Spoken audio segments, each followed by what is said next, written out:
Hollywood went old school glam last night at the world-famous Chinese theater with Susan Sarandon and Jessica Lange posing beside vintage automobiles.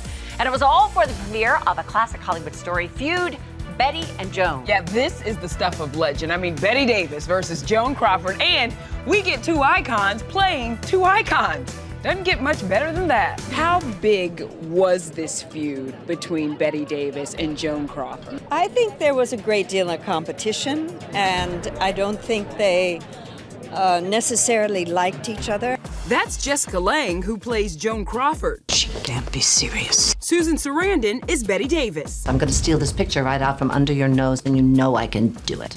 Feud follows the actresses in their later years during the making of the 1962 film, Whatever Happened to Baby Jane. God! She did that on purpose. I barely touched her. But flashbacks help answer the question, what caused this epic feud?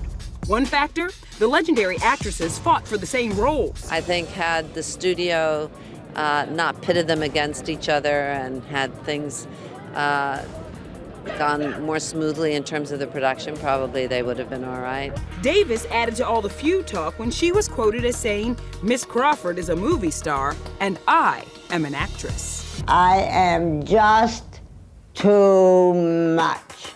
E.T. sat down with Davis several times in the 80s, and you could see just how hard she fought for a good role. I am praying on my knees every day to get a good script. You must never give up.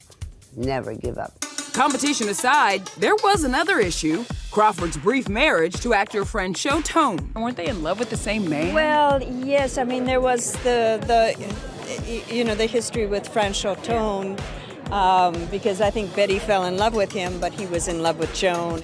And then there were stories of dirty tricks. In this scene from Baby Jane, legend has it Joan wore a weight belt to make it more difficult for Bette to drag her across the floor. All of this made us wonder how Bette might have reacted to her portrayal. Well, here's what she told E.T. about dealing with bad press 35 years ago. We all want to be liked, but that's part of the training of a Hollywood career. You're going to have terrible things said about you.